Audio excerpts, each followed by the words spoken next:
ગાજરનો હલવો તો દરેક લોકોને પસંદ હોય છે. આજે હું તમારા માટે એકદમ સરળ એવી ગાજરના હલવાની રેસીપી લઈને આવી છું. તો આજે આપણે જે ગાજરનો હલવો બનાવવાના છીએ એમાં ખમણવાની જરૂર નથી, ના આપણે ખાંડનો ઉપયોગ કરીશું અને ના આપણે માવાનો ઉપયોગ કરવાનો. તેમ છતાં એકદમ સ્વાદિષ્ટ અને કણીદાર હલવો બનીને તૈયાર થાય છે. તો જો તમારે પણ ગાજરને ખમણવાની મહેનત વગર ગાજરનો હલવો ખાવો છે તો આ રેસીપી જોજો. તો હું છું Nirali, welcome to my channel Nirali's food world. તો ચાલો રેસીપી જોઈ લઈએ. તો તેના માટે અહીંયા મેં 1.5 કિલો ગાજર લીધા છે. ગાજર બને ત્યાં સુધી આવા પતલા હોય એવા લેવાના છે. અને હલવો બનાવવા માટે કેસરી ગાજરનો ઉપયોગ ન કરતા આ રીતના લાલ ગાજર હોય એનો ઉપયોગ કરવાનો. હવે ગાજરનો આગળનો જે ભાગ હોય એ કાઢી લેવાનો છે અને ગાજરની છાલ ઉતારી લેવાની છે.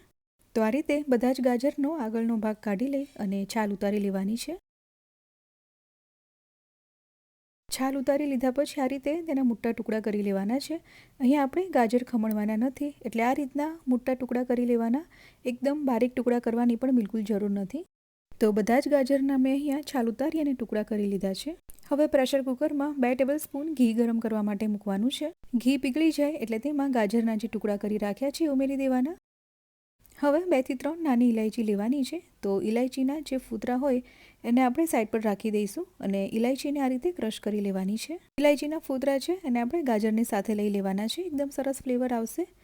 હવે 1 ચપટી કેસર ઉમેરવાનું છે. બિલકુલ ઓપ્શનલ છે, પણ કેસરથી એકદમ સરસ ફ્લેવર આવે છે. ચપટી મીઠું ઉમેરવાનું છે. એનાથી ગાજરમાંથી પાણી રિલીઝ થશે અને એકદમ સોફ્ટ એવા ગાજર આપણા બફાઈને તૈયાર થશે. બહુ વધારે પ્રમાણમાં નથી ઉમેરવાનું મીઠું, માત્ર 1 ચપટી જેટલું ઉમેરવાનું. હવે બધી વસ્તુને સારી રીતે મિક્સ કરી લેવાની છે, એટલે ઘીનું પણ એક લેયર બધા જ ગાજરના ટુકડા ઉપર થઈ જાય. સારી રીતે મિક્સ કરી લીધા પછી તેમાં 2 ટેબલસ્પૂન જેટલું પાણી ઉમેરવાનું છે. વધારે પાણી ઉમેરવાની બિલકુલ જરૂર નથી. હવે કુકરનું ઢાંકણ લગાવી દઈ અને મીડિયમ ગેસ ઉપર 3 વિસલ થવા દેવાની છે.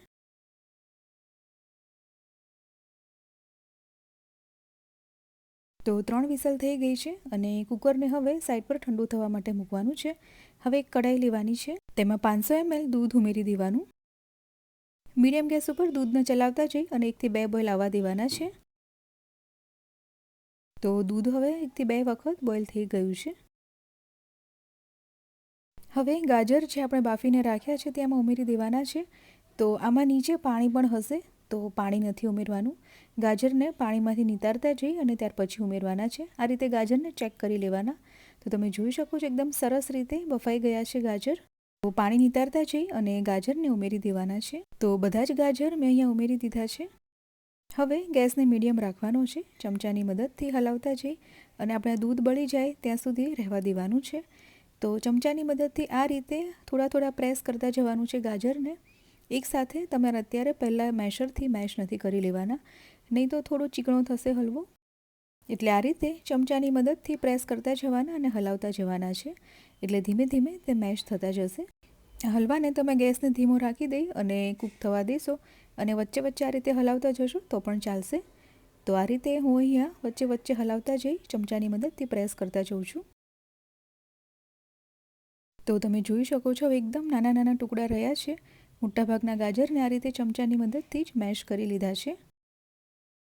હવે 10 મિનિટ માટે મેં ગાજરને બોઇલ કરી લીધા છે.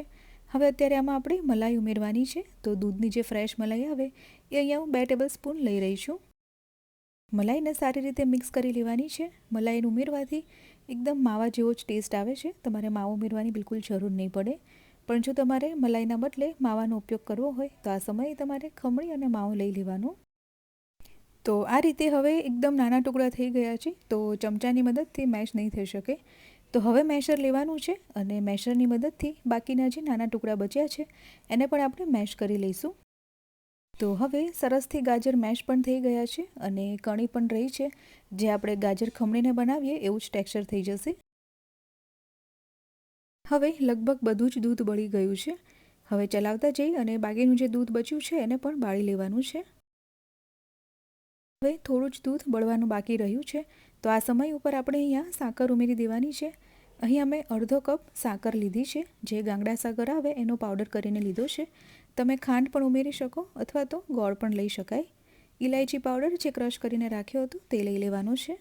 સાકરને સારી રીતે મિક્સ કરી લેવાની છે. અહીંયા સાકરનું હજી થોડું પાણી થશે. તો જ્યાં સુધી હવે બાકીનું બધું પાણી ન બળી જાય ત્યાં સુધી ચલાવતા રહીશું.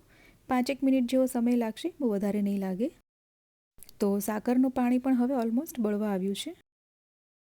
છેલ્લે 1 ટેબલસ્પૂન ઘી ઉમેરી દેવાનું છે. હલવો બન્યા પછી છેલ્લે ઘી ઉમેરવાથી એકદમ સરસ ઘીની ફ્લેવર આવે છે. ઘીને પણ સારી રીતે મિક્સ કરી લેવાનું છે. થોડું ઘણું જે પાણી બચ્યું છે એ પણ બળી જશે હવે, ત્યાં સુધી તેને ચલાવી લેવાનું છે. તો લગભગ હવે બધું જ પાણી બળી ગયું છે. ગેસને બંધ કરી દેવાનો છે. છેલ્લે હું અહીંયા થોડા કટ કરેલા પિસ્તા ઉમેરી રહી છું. તમે અહીંયા તમારી પસંદનું કોઈ પણ ડ્રાયફ્રૂટ્સ લઈ શકો છો. તો એકદમ મસ્ત મજાનો ગાજરનો હલવો બની અને બિલકુલ તૈયાર છે. અહીંયા મેં તેને બાઉલમાં સર્વ કરી લીધો છે. તો તમે જોયું કે એકદમ સરળ રીતે ગાજરને ખમણ્યા વગર જ આપણે હલવો બનાવીને તૈયાર કરી લીધો છે. ટોટલ 20 મિનિટ જેટલો સમય લાગશે. ગાજર ખમણવાનો આપણો સમય આમાં બચી જાય છે. તો જ્યારે પણ હલવો ખાવાનું મન થાય ત્યારે આ રીતે તમે સાઈડમાં બીજું કામ કરતા જઈ અને ગાજરનો હલવો બનાવીને તૈયાર કરી શકો છો. તો કલાકોમાં બનતો હલવો એકદમ ઓછા સમયમાં બનીને તૈયાર થઈ જાય છે અને એ પણ એકદમ સ્વાદિષ્ટ. તો આ રીતે તમે પણ હવે ગાજરનો હલવો બનાવી લેજો અને બનાવ્યા પછી તમારો ફીડબેક કમેન્ટમાં જણાવવાનું નહીં ભૂલતા.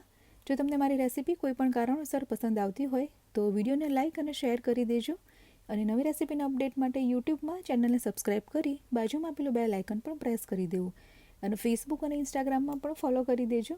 તો હું નિરાલી ફરી આવીશ તમારા માટે નવી રેસીપી લઈને. ત્યાં સુધી બાય બાય, ટેક કેર.